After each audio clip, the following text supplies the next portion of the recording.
Hizi na kizaazaa kilizuka hii leo katika kituo cha kibiashara cha Makutano, kaunti ya Embu, wakati ambapo watu wawili wanaoshukiwa kuwa wezi wa mifugo walijisalimisha wenyewe kwa polisi wakiwa wameandamana na mifugo waliokuwa wamewaiba. Na hii ilitokea baada ya mmoja wao walioiba mifugo kutafuta usaidizi kutoka kwa mganga wa kienyeji ili kupata ng'ombe wake. Ripota wetu Margaret Kimathi alishuhudia na akaandaa taarifa hii.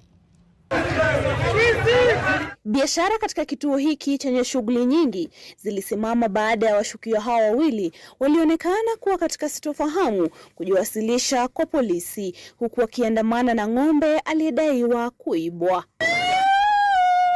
Mmoja wa washukiwa alikuwa na bumba la kundi la nyuki kwenye viganja vyake na alionekana kuwa na maumivu makali. Wakati ng'ombe yangu iliibiwa, nilipiga ripoti hapa.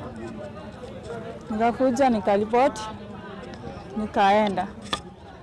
Nikakaa, nikaona acha nitafute usaidizi mwingine. Ndio nikapigia dokta. Akakuja, tukaongea na yeye akanipea dawa, nikaenda nikaweka, akaniambia niongoje. Kizaazaa zaidi kilizuka pale mwanaume aliyekuwa amevalia vazi jekundu na ambaye inasemekana kuwa mganga alijitokeza na kutaka kuonana na mwenye ng'ombe huyo. Muda mfupi baadaye, mwanamke wa makamo alijitokeza na kuangaza kipande cha karatasi ili kuthibitisha kwamba alikuwa ametoa ripoti ya ng'ombe aliyeibiwa katika kituo cha polisi siku ya Jumatatu. Sikia vizuri.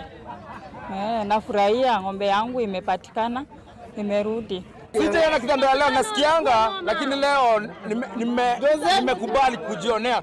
Muda mfupi baadaye, mganga huyu alitoa vifaa vyake kuwahudumia washukiwa, huku umati ukikusanyika kushuhudia iwapo kweli ganga za mganga zingewaacha wawili hao na matumaini. Washukiwa hao walisalia katika kituo cha polisi kupambana na mkondo wa sheria.